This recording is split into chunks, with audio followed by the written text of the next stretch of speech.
Hello students, I am Rajiv Pathak और मैं आपका अपने चैनल एग्ज़ाम क्रैकर पर स्वागत करता हूं। जैसा कि जानते हो कि अभी आपको नाउन के बारे में हम पिछले वीडियोस में बताए।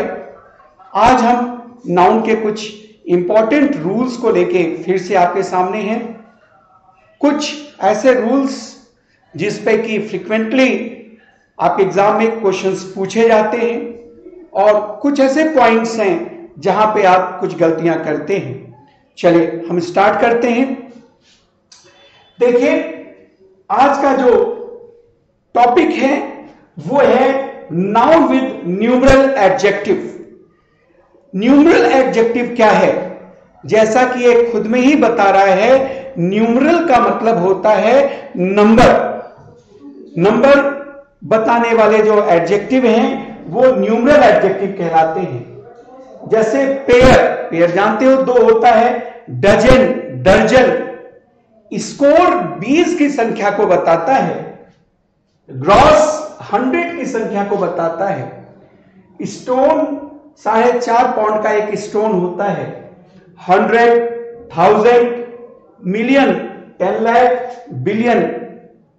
तो इस तरह से ये सब न्यूमरल एडजेक्टिव हैं। देखिए, ये एडजेक्टिव होते कब हैं?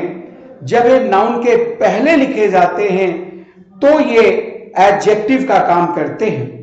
अब यहां पे जो ध्यान देने वाली बात है कि ये जो आपके न्यूमरल एडजेक्टिव हैं, अगर ये नाउन के साथ हैं और इनके पहले कोई डेफिनिट नंबर आया है तो ऐसे में यही क्या कहलाते हैं? ये कहलाते हैं डेफिनिट न्यूमरल एडजेक्टिव।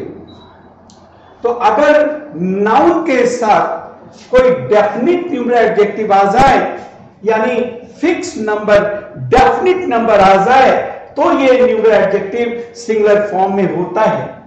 जैसे आप एग्जांपल देखें, 2 पेयर ऑफ शूज। तो जो 2 पेयर ऑफ शूज है, यहां पे आप देख रहे हैं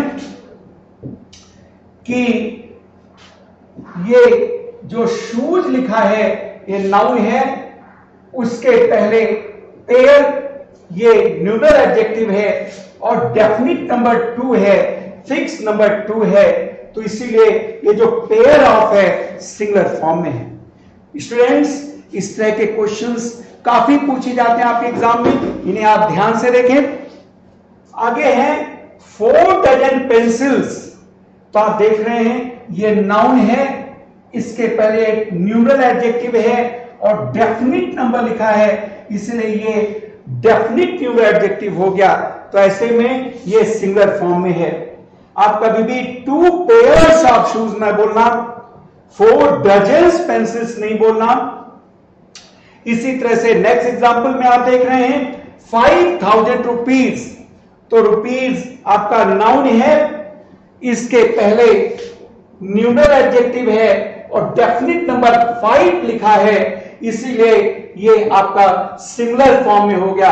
आप 5000 रुपीज नहीं बोलेंगे, आप बोलेंगे 5000 रुपीज।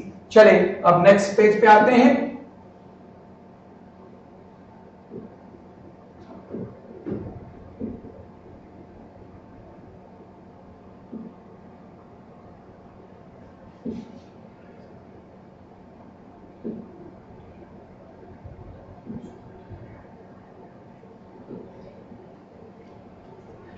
$10 million rupees.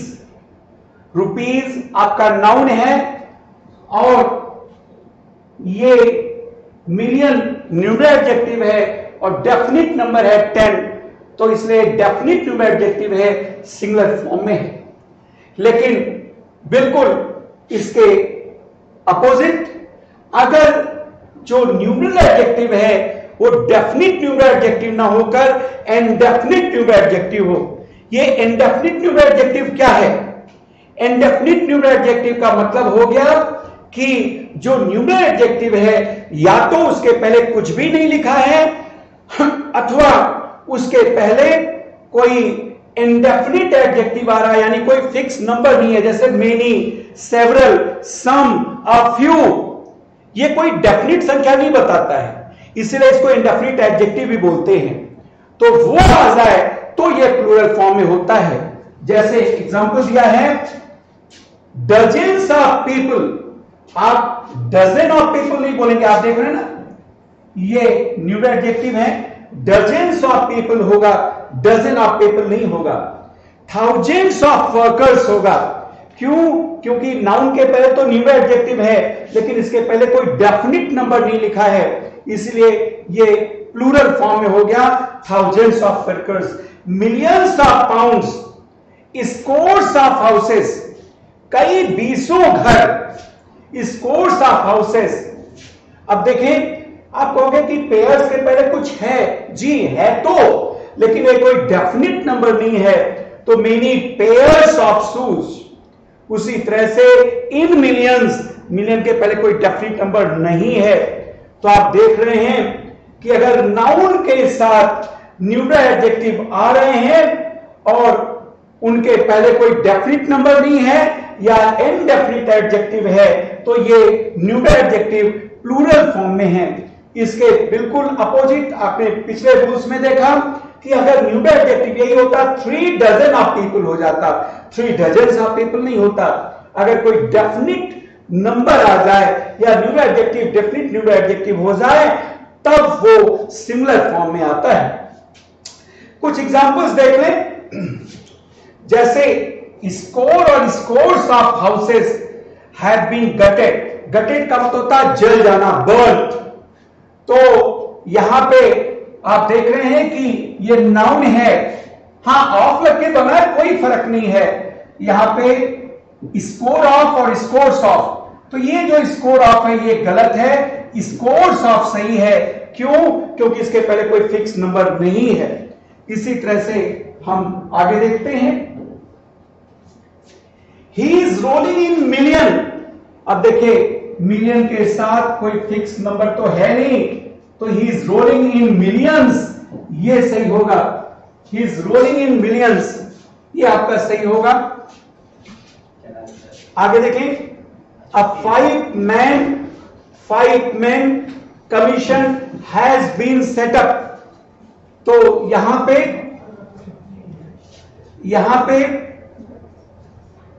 कमीशन आपका नाउन है और उसके पहले मैन और मैन दिया गया है और डेफिनिट नंबर आया है 5। तो अगर किसी नाउन के पहले न्यूमरल एडजेक्टिव आ जाए और कोई फिक्स नंबर आ जाए, तो जाहिर सी बात है कि numeral adjective definite numeral adjective हो जाता है। इसलिए क्या हो जाएगा, a 5 man commission has been set up, 5 man नहीं होगा। इसी तरह से ही jumped into a 40 feet deep well. अब यहां पे ध्यान देने वाली बात है कि डीप वेल यहां पे नाउन का काम कर रहा है, उसके पहले डेफिनिट नंबर दिया गया है। जो जब डेफिनिट नंबर दिया गया है, तो जो न्यूमरल एडजेक्टिव होगा वो डेफिनिट न्यूमरल एडजेक्टिव हो गया, इसलिए सिंगुलर फॉर्म में आ जाएगा। इसी तरह से this is our 5 year plan, ये हमारा 8वां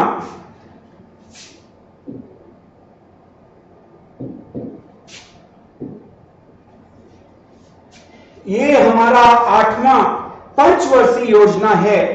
5 इयर्स। यहां पे आप देखें कि ये नाउन है और उसके पहले 5 ईयर और 5 इयर्स है, तो ऐसे में ये डेफिनिट न्यूमरल एडजेक्टिव हो जाएगा, क्योंकि डेफिनिट नंबर है। तो ये आपका 5 ईयर प्लान हो जाएगा, 5 इयर्स प्लान नहीं होगा। आई होप ये आपको चीजें समझ में आ गई होंगी।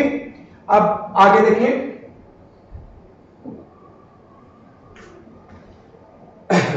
ये बिल्कुल अलग है, सारे बुक्स में रूल्स आपको नहीं मिलेंगे, लेकिन क्वेश्चंस इस पे कई बार आए हैं। देखिए, अगर कोई डिस्टेंस बताने वाला वर्ड जैसे किलोमीटर, मीटर, कोई वेट बताने वाला वर्ड जैसे ग्राम, किलोग्राम, आपका कोई अमाउंट बताने वाला वर्ड जैसे 100, 1000, अगर ये किसी नाउन के पहले नहीं है बल्कि ये अकेले लिखे जाएं तो ये खुद ही नाउन का काम करने लगते हैं।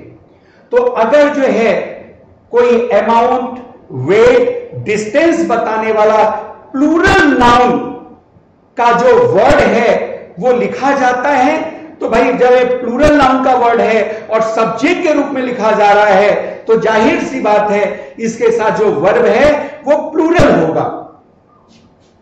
तो वही दिया है, if any distance, amount, weight indicating plural noun are used as subject, अगर ये सब्जेक्ट के रूप में यूज होते हैं तो then they take plural verb लेते हैं। जैसे 100 रुपीज हैव बीन स्पेंट, तो आप यहां पे देख रहे हैं 100 रुपीज ये खुद नाउन के रूप में आ रहा है, तो वर्ब क्या हो गया, have been spent. 100 rupees have been spent. इसी तरह से नेक्स्ट देखते हैं, 10 माइल्स हैव बीन कवर्ड, 10 मील कवर किया जा चुका है। 10 माइल्स हैव बीन कवर्ड, तो यहां पे 10 माइल्स एक सब्जेक्ट के रूप में आ रहा है, प्लूरल नाउन है, और इसके साथ जो वर्ब है वो हैव बीन आया है। सीधी सी बात, 10 ग्राम्स हैव बीन मेजर्ड, 10 ग्राम नापा जा चुका है, तो यहां पे ये प्लूरल नाउन का काम कर रहा है। देखिए 10 ग्राम वेट नहीं है, तब ये न्यूरल एडजेक्टिव हो जाएगा। ये खुद अकेले लिखा हुआ है, इसके बाद कोई नाउन नहीं है, तो ये खुद नाउन का काम कर रहा है। तो ऐसे में इसके साथ वर्ब क्या आया है, इसके साथ वर्ब आया है प्लूरल। लेकिन इसका कुछ एक्सेप्शन है, आगे देखते हैं। लेकिन अगर प्लूरल नाउन के रूप में डिस्टेंस, वेट, अमाउंट बताने वाले शब्द हों, लेकिन एक यूनिट के रूप में आए, अब कैसे पता चलेगा कि ये यूनिट के रूप में है, तो उसको पहचानने का सबसे अच्छा तरीका कि ऑब्जेक्ट के साथ ए आएगा। ऑब्जेक्ट के साथ क्या आएगा, ए आएगा। तो अमाउंट एक जो है सिंगल यूनिट के रूप में आ रहा है। और हिंदी में भी तो देखो ना, 40 रुपए खर्च किए जा चुके हैं, किया जा चुका है नहीं, किए जा चुके हैं। लेकिन वही कहा जाए 40 रुपए एक छोटा अमाउंट है नहीं बोला जाएगा ना, है बोला जाएगा। क्यों? क्योंकि एक छोटा अमाउंट एक सिंगल यूनिट के रूप में आ रहा है। 40 रुपए एक छोटा अमाउंट है नहीं बोला गया, है बोला गया। तो बिल्कुल उसी तरह से इंग्लिश में भी वही, मैंने आपको क्या बताया कि आप मेरे साथ जुड़े, आपको ग्रामर, वर्ड, ये सारी चीजें इस तरह से समझा दी जाएंगी जैसे कि आप डे टू डे लाइफ में हिंदी की तरह कोई काम कर रहे होते हैं, वैसे समझा दी जाएंगी। सेस हम इंग्लिश में रूल्स, एक्सरसाइजेस वो सब तो करा ही रहे हैं। तो एक सिंगल यूनिट के रूप में आ रहा है। तो आप देख रहे हैं 50 रुपीज आर नहीं हुआ, 50 rupees is a small amount. उसी तरह से 10 miles is a big distance. Hindi में देखें 10 मील एक बड़ी दूरी है नहीं, है। और वैसे भी आप देख रहे हैं कि जब ऑब्जेक्ट के साथ ए आ गया है, ये आ गया है, तो ऐसे में ये सब एक सिंगल यूनिट को बता रहे हैं। तो बिल्कुल देख रहे हैं ना, अजीबोगरीब ढंग से आपको दिख रहा होगा कि है तो प्लूरल नाउन, लेकिन वर्ब क्या लग रहा है, सिंगुलर लग रहा है। बिल्कुल इसी तरह से 10 grams is a small weight, 10 gram एक छोटा भार है। 10 grams is a small weight, object के साथ ए आया हुआ है। तो प्लूरल नाउन होने के बावजूद इसके साथ जो वर्ब है वो क्या हो रहा है, सिंगुलर हो रहा है। इस तरह से आज आपको न्यूरल एडजेक्टिव और कुछ इसके रिलेटेड जो रूल्स हैं वो आपको बताए गए। आई होप कि ये वीडियो आपको समझ में आई होगी। और ये जो क्वेश्चंस हैं ये बहुत ही यूजफुल हैं, हर एग्जाम्स में पूछे जाते हैं।